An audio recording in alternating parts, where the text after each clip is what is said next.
سعت فؤادي كلما ذكر الحبيب ترنما ذاك الذي رب العلا صلى عليه وسلم نبي رب العالمين الصادق الهادي الأمين الطاهر الدمث الذي للحق صار معلما للحق صار معلما ذاك الذي رب العلا صلى عليه وسلم صلى عليه وسلم.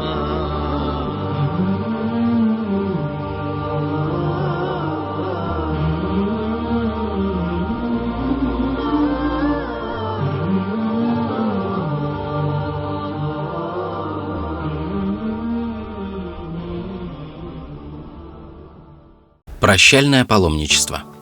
Пророк, да благословит его Аллаха, приветствует, вернулся в Медину с похода на Табук победителем.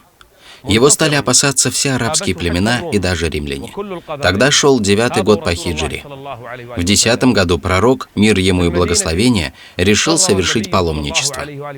Однако до того, как совершить паломничество, необходимо направить в Мекку глашатаев, дабы возвестить мекканцев и других людей о том, что этот год станет последним годом, когда многобожники могут совершать свои обряды в Каабе. В 9-м году по хиджре, по окончании месяцев Рамадан, Шауаль, в начале месяца Зуль-Када, пророк направил в хадж 300 сподвижников для совершения обрядов паломничества. Предводителем этой группы был назначен Абу Бакр ас-Сиддик. Когда группа была уже в дороге, к ним присоединился Али ибн Абу Талиб, да будет доволен им Аллах. Абу Бакр спросил его: «Ты станешь предводителем или будешь подчиняться?» Он желал узнать, послал ли пророк Али в качестве предводителя или наказал присоединиться под предводительством Абу Бакра. Али ответил: «Буду подчиняться. Пророк направил меня с сурой покаяния». Пророку, да благословит его Аллах и приветствует, была ниспослана эта сура. Прибыв в Каабе, Абу Бакр и его группа стали совершать хадж. Хадж совершали и многобожники, которые не прикрывали свои срамные места. В день праздника жертвоприношения глашатые от имени посланника Аллаха объявили, что неверующие не попадут в рай, что после этого года ни одному многобожнику не позволяется совершать паломничество и что не дозволяется совершать паломничество без одежды.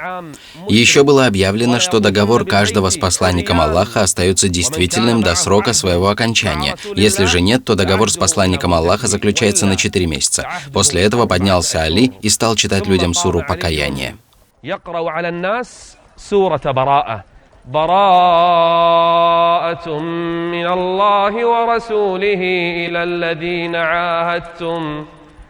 إلى الذين عاهدتم من المشركين فسيحوا في الأرض 4 أشهر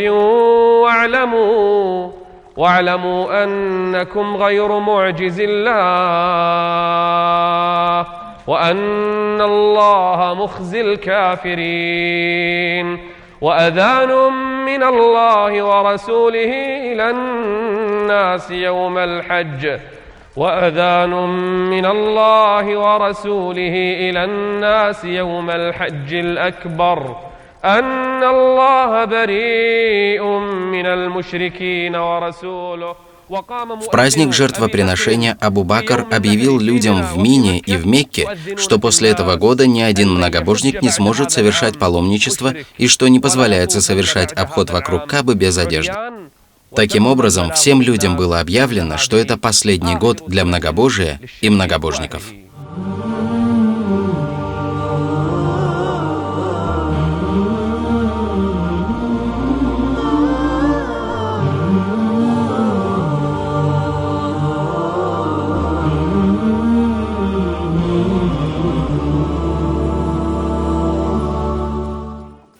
9-й год по хиджре был назван годом делегаций. Делегации направлялись к Медине, к посланнику Аллаха, да благословит его Аллах и приветствует, со всех сторон. С севера, с юга, с востока и запада.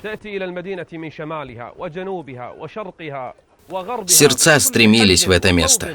Аллах пообещал, что люди станут принимать ислам толпами, и Аллах был правдив в своем обещании. Люди приходили к пророку, расспрашивали о религии и не покидали его, не уверовав в единого Аллаха.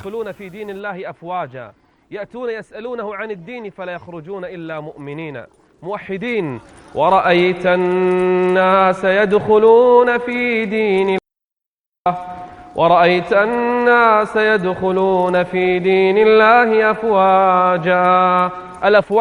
Толпы людей шли в город посланника Аллаха, да благословит его Аллах и приветствует. Амр ибн Саляма рассказывал: «Мы находились у источника на дороге. Мимо нас стало проходить много караванов и всадников в сторону Медины.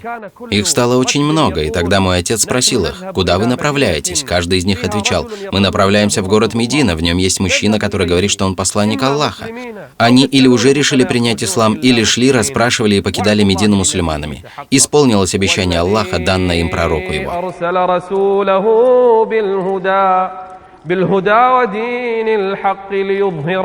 ليظهره على الدين كله وكفى بالله شهيدا. Аллах довел эту религию до всех домов. К посланнику Аллаха для дачи присяги приходили даже те люди, которые были наибольшими врагами ему. В Медину прибыла делегация от племени Абд-аль-Кайс под руководством Аль-Ашаджа ибн Абд-аль-Кайса. Пророку, да благословит его Аллаха приветствует, понравился этот человек. Он даже сказал ему: «Поистине в тебе есть два качества, которые любит Аллах – кротость и долготерпение». Также к посланнику Аллаха пришла делегация от племени Даус. Причиной принятия ими ислама был Туфейль ибн Амри ад-Дауси. Он принял ислам еще задолго до этого. Он направился к своему племени и призвал их, однако они не приняли ислам. Туфейль несколько раз приходил к посланнику Аллаха, чтобы пожаловаться на своих соплеменников. Однажды он даже сказал: «О посланник Аллаха, прокляни их, так как они причинили мне вред». Пророк поднял свои руки и произнес: «О Аллах, наставь племя Даус на прямой путь». И действительно, Туфейль привел 80 семейств из своего селения. Все они приняли религию Аллаха. Как сказано в Коране: «Когда ты увидишь, как люди толпами обращаются в религию Аллаха». Это был год делегации, год ислама. Представьте себе, только в 8-м году по хиджре пророк, да благословит его Аллаха приветствует, направляясь в Мекку для ее открытия, взял с собой 10 тысяч человек.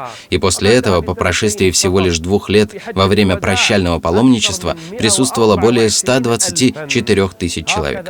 Таким образом, ислам распространялся, вошел во все дома и дошел до всех мест. К посланнику Аллаха пришла другая делегация, чтобы принять ислам. Вместе с ними принял ислам мужчина из племени Бану Зухейр. Его брат был поэтом по имени Кааб ибн Зухейр. Пророк же казнил каждого поэта, который высмеивал его. Каждого, кроме Кааба ибн Зухейра. Кааб стал опасаться за себя. Тогда брат поэта написал ему, чтобы тот шел к пророку и принял ислам, так как пророк принимал всех, кто направлялся к нему мусульманином. Кааб ибн Зухейр решил принять ислам и направился в Медину. Он пришел к мужчине из племени Бану Джухейна и нашел у него приют. Он прибыл сюда засвидетельствовать свой ислам.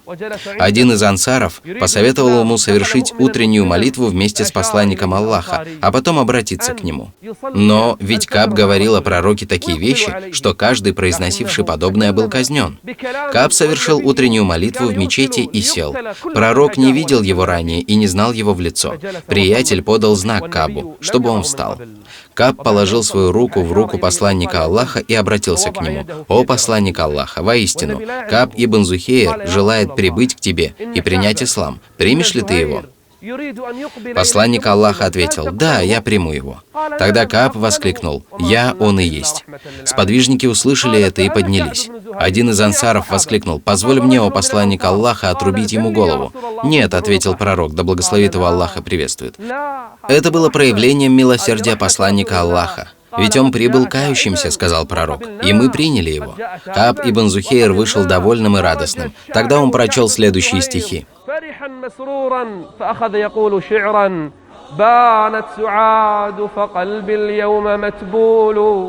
متيم إثرها لم يفد مكبول أنبئت أن رسول الله أوعدني والعفو عند رسول الله مأمول مهلا هداك الذي أعطاك نافلة القرآن فيها مواعيظ وتفصيل لا تأخذن بأقوال الوشاة ولم أذنب ولو كثرت في الأقاويل إن الرسول لنور يستضاء به مهند من سيوف الله مسلول. От радости он прочел длинное стихотворение, в котором восхвалял посланника Аллаха, да благословит его Аллах и приветствует. Таким образом, ислам распространялся, как и обещал Аллах своему пророку.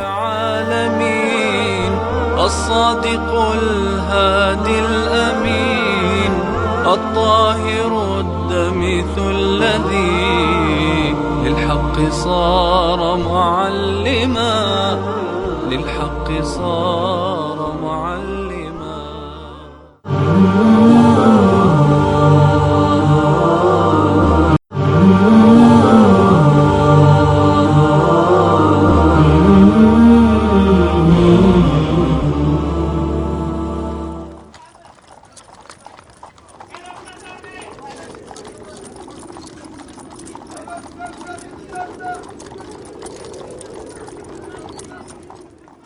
К посланнику Аллаха, да благословит его Аллах и приветствует, прибывали делегации за делегацией. Одна из них была из местности Наджран. Племя проживало на юге и исповедовало христианство. Услышав о пророке, мир ему и благословение, они направились к нему с делегацией. Во главе их делегации было 3 человека – Аль-Акиб, Ас-Сейд и Аль-Усхуф. Они встретились с пророком, да благословит его Аллах и приветствует, и стали задавать ему вопросы. Один из их вопросов был об Исе, сыне Марьям, мир ему. После этого Аллах ниспослал следующие аяты об Исе.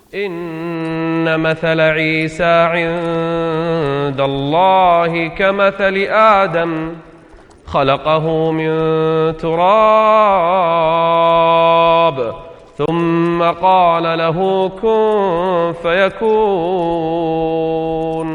الحق من ربك فلا تكونن من الممترين. Когда пророк, да благословит его Аллах и приветствует, прочел им эти аяты, они отвергли их.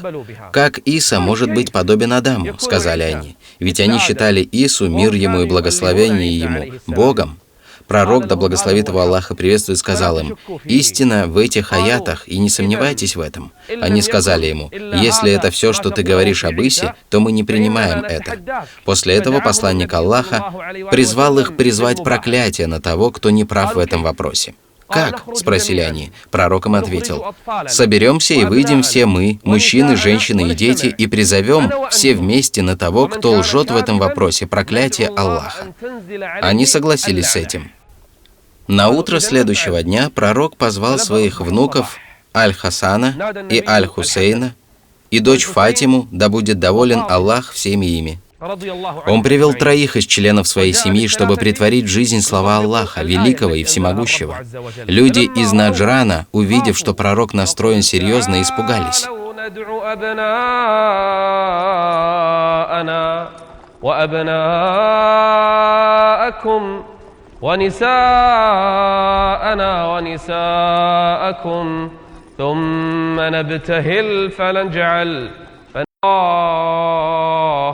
فنجعل لعنة الله على الكاذبين. Увидев, что посланник Аллаха вышел со своими женщинами и детьми, христиане испугались и не вышли. Они вернулись к своему племени и согласились выплачивать джизью, подушный налог для немусульманского населения. Некоторые историки сказали, что большинство из них приняли ислам. Пришла делегация от племени Туджиб. Они приняли ислам. Также прибыла делегация от племени Тай. Среди пришедших был человек по имени Зейд Аль-Хайль.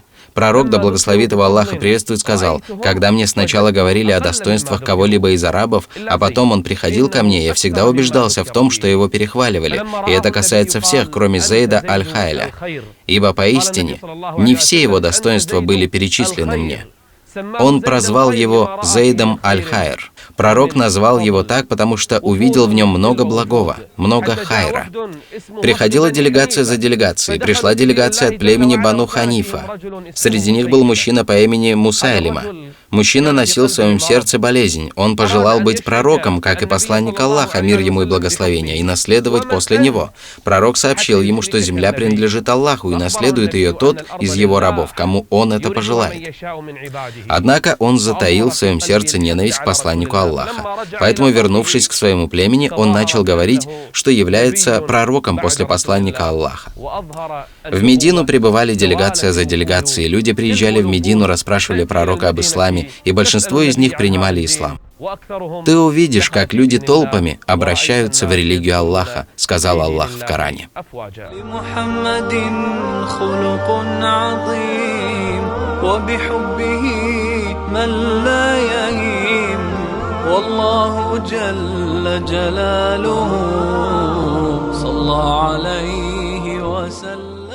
В 10-м году по хиджре пророк, да благословит его Аллах и приветствует, направил Муаза в Йемен и сказал ему в напутствии: «О Муаз, возможно, ты не увидишь меня после этого года». Муаз, да будет доволен им Аллах, сильно опечалился. Как же он может не встретить своего любимого пророка, да благословит его Аллах и приветствует? «И, возможно, — продолжил пророк, — ты пройдешь мимо моей мечети и моей могилы». В 10-м году по хиджре пророк, да благословит его Аллах и приветствует, вознамерился совершить хадж. Об этом были предупреждены племена, находившиеся поблизости. Об этом узнали и все остальные арабы. Поэтому в Медину пришли племена и делегации со всех сторон, желая совершить хадж с посланником Аллаха. Когда приблизился месяц Зулькада, пророк, да благословит его Аллаха приветствует, в сопровождении тысяч людей вышел из Медины для совершения хаджа. Все верующие желали совершить паломничество с посланником Аллаха, чтобы следовать ему шаг за шагом. Когда пророк достиг местечка Зуль-Хулейфа, он сказал: «Мне было велено совершить молитву в этой благословенной долине». Пророк, мир ему и благословение, совершил там полуденную и послеполуденную молитвы. После этого Аиша, да будет доволен ею Аллах, умастила его благовониями, а затем пророк вошел в состояние храма и вознамерился совершить умру и хадж. Посланник Аллаха, да благословит его Аллах и приветствует, привел с собой около 100 верблюдов для последующего заклания. Вместе с ним шло большое количество верующих, огромное количество людей, и все они повторяли: «Вот я перед тобой, о Аллах, вот я перед тобой, нет у тебя сотоварища. Воистину, хвала и милость принадлежит тебе, и владычество, нет у тебя сотоварища».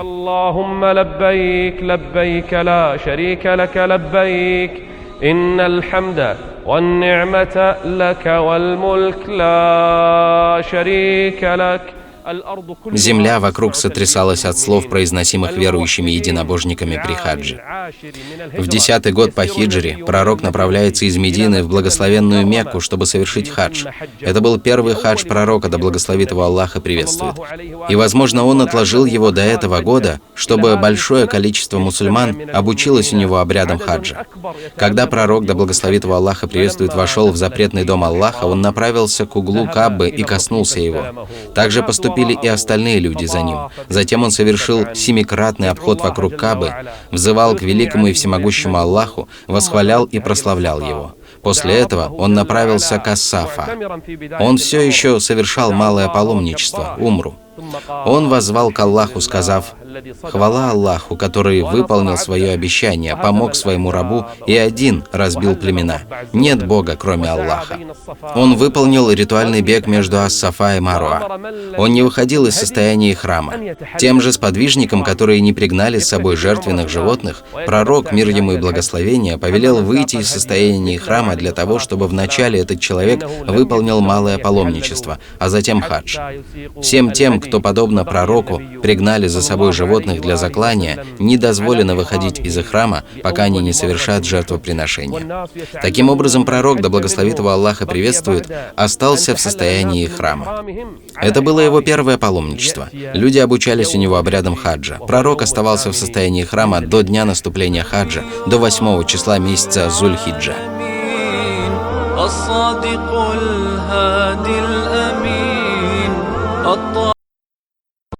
الذي للحق صار معلما للحق صار معلما ذاك الذي رب العلا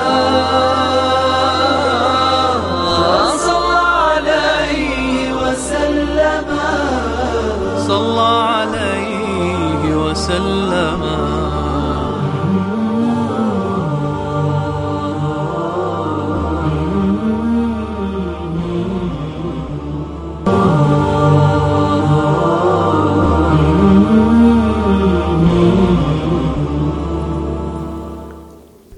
Восьмого числа месяца Зуль-Хиджа, в день Ат-Таруия, пророк, да благословит его Аллаха приветствует, направился в долину Мина.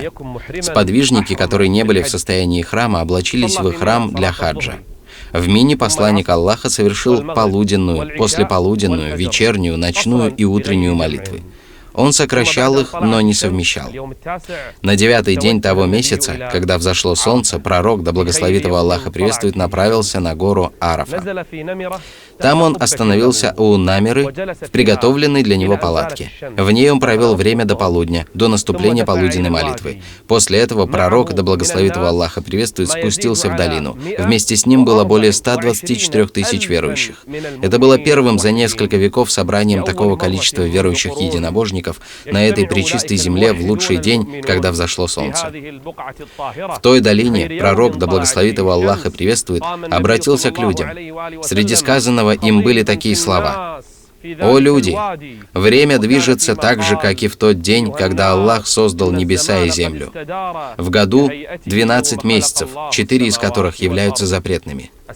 На следующий день он, да благословит его Аллаха приветствует, повторил некоторые из уже сказанных им слов и добавил: поистине, отменяется все, что было во время джахилии, и отменяется месть за кровь, пролитую во времена джахилии.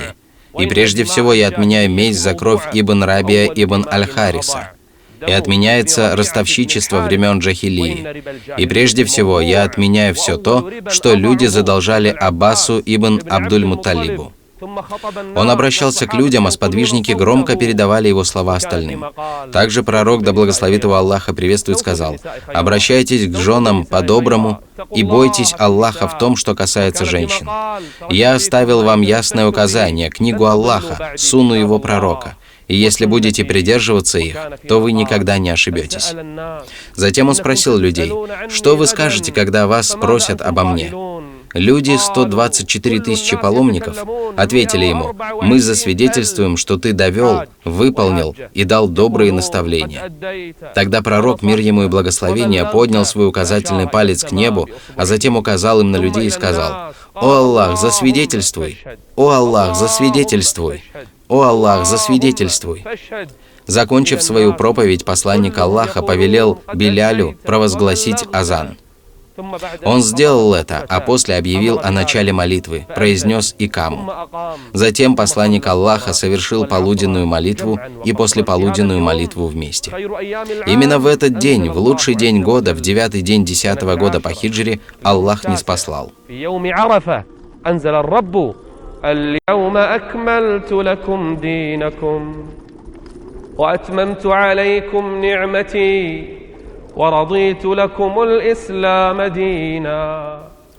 Услышав, как посланник Аллаха читает этот аят, Умар заплакал. Его спросили: «Что заставляет тебя плакать, о Умар?» Он ответил: «Воистину, когда что-либо достигает совершенства, то впоследствии оно лишь уменьшается. Ты прав», — сказал ему пророк, да благословит его Аллаха приветствует. В этот день великий всемогущий Аллах довел до совершенства свою религию. После этого пророк, да благословит его Аллаха приветствует, направился на своей верблюдице к месту стояния на горе Арафа.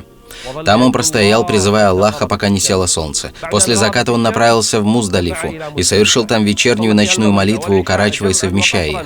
Потом он лег спать до наступления утренней молитвы. После провозглашения азана на утреннюю молитву и совершения ее он направился в Аль-Машир и Аль-Харам, заповедное место. Там он стал взывать ко Всевышнему Аллаху.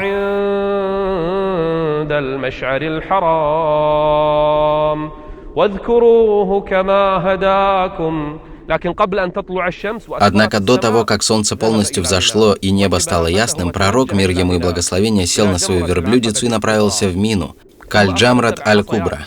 Там он взял 7 камешков и обратился к людям: «Бросайте подобное этому. Совершайте обряды так же, как делал это я. Возможно, я уже не встречусь с вами после этого года». Посланник Аллаха возвеличивал Аллаха при каждом бросании камешка. «Аллах велик, Аллах велик, Аллах велик». Бросив все 7 камешков, пророк, да благословит его Аллаха приветствует, повелел, чтобы привели верблюдов для заклания. Он привел с собой 100 верблюдов. Своей рукой он зарезал 63 верблюда, а остальных 37 заклал Али ибн Абу Талиб. После этого пророк поел еду, приготовленную из мяса зарезанных им животных, а также накормил ею бедняков и нуждающихся.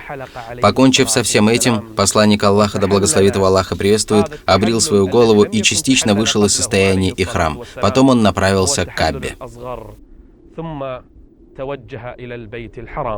كالنور في جنح الظلام جاء الحبيب إلى الأنام هديا يضيء دروبهم وكأنه بدر السماء لمحمد. После того, как пророк, да благословит его Аллаха приветствует, вышел из состояния храма, он оседлал свою верблюдицу и направился к Каббе, чтобы закончить свой хадж. Он вместе с людьми совершил обход Ифада, так как повелел великий и всемогущий Господь.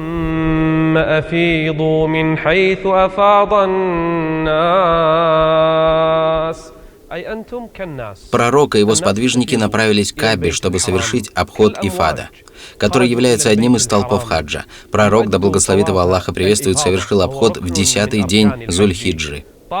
В этот день он также обратился к людям и повторил некоторые моменты проповеди, которую сказал вчера. Среди сказанного им было: «О люди, какой это месяц?» Люди ответили ему: «Аллах и его посланник знают об этом лучше».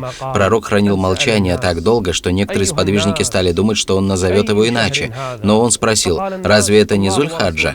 Люди ответили: «Да, о посланник Аллаха». После он спросил: «Что это за город?» Люди ответили: «Аллах и его посланник знают об этом лучше».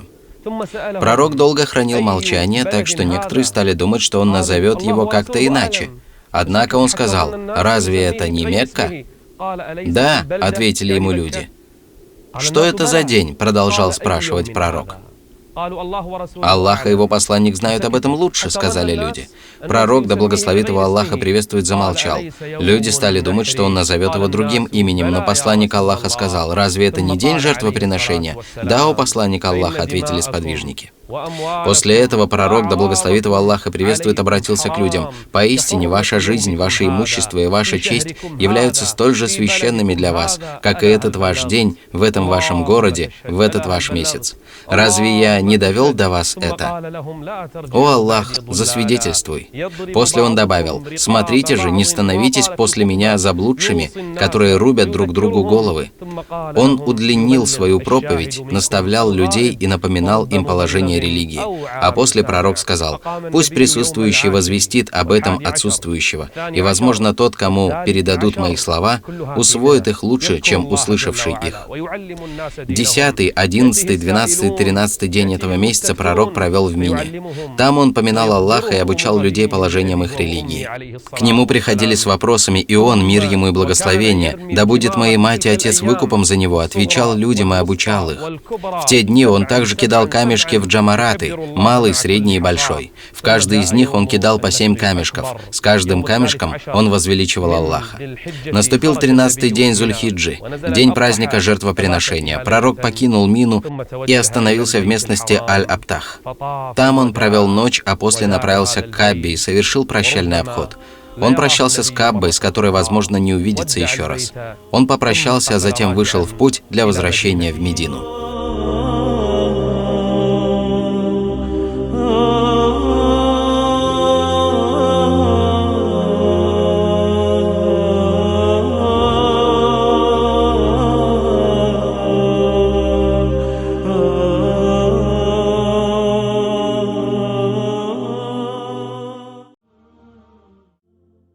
Компания iMedia выражает благодарность кувейтскому спутниковому каналу Аль-Ватан.